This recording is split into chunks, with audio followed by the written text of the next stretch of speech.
Ok, on va commencer avec l'école de la vie. Avec l'école de la vie, aujourd'hui, on va adapter, on avait parlé de l'ensemble des entiers naturels. Comme c'est l'ensemble des entiers naturels, tous ceux qui ont fait mathématiques, ils savent ce qu'on appelle ensemble des entiers naturels. Donc, l'ensemble des entiers naturels, on a des couples qui vont se former. Donc, aujourd'hui, on va expliquer en mathématiques simples les couples, les types de couples qui peuvent se former. On a fait d'abord l'analyse, le diagnostic. Depuis notre temps d'enfance, quelqu'un qui a eu le rejet, l'abandon comme référence, la personne est dans l'insécurité. Tous ceux qui ont eu l'évolution normale jusqu'à atteindre l'évolution du cœur, et hier on est monté à l'évolution de tout ce qui est sens de communication, qui se sont passés dans les règles de l'art, ces personnes sont équilibrées. Donc, on a en face des personnes équilibrées, des personnes déséquilibrées. Voilà. Et dans au niveau des personnes déséquilibrées, on a un déséquilibre hypoactif qu'on a déjà vu dans les vidéos précédentes. On a un déficit hyperactif qu'on a vu aussi dans les vidéos précédentes. Donc, la loi de probabilité de mathématiques formant les couples de maintenant, c'est quoi? C'est soit une personne qui a suivi toute sa formation, bien son école de vie équilibrée, peut tomber sur une personne déséquilibrée.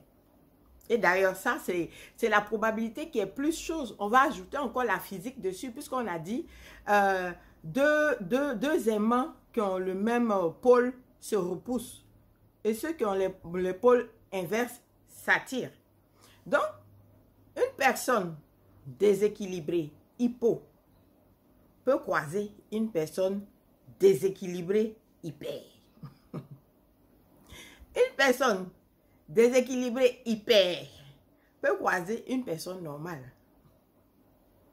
Une personne déséquilibrée et une personne déséquilibrée peuvent se croiser aussi, non?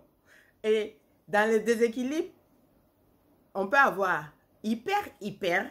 Vous voyez que les bornes sont identiques. On peut avoir hypo.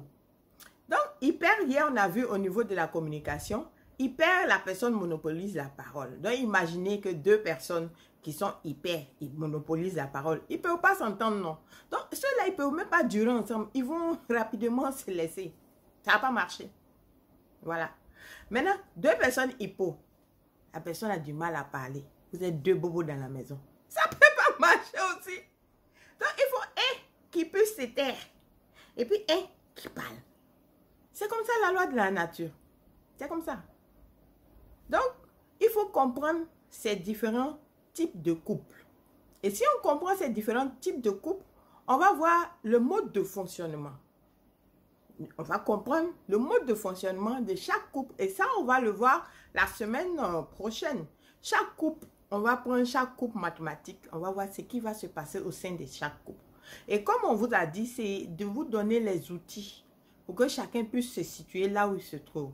Et au niveau des couples, il faut savoir que si un est hyper, un est hypo, l'idée c'est de centraliser.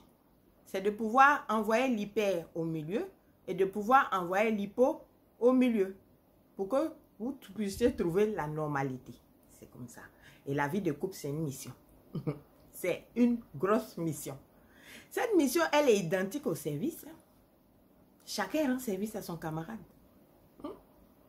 Donc, sur ce, excellent vendredi. Portez-vous bien. On va faire le coaching santé. C'est vendredi. On ne tue pas au chat. On n'augmente pas les coûts aussi. Allez, bisous. Plein de bisous pour Mars.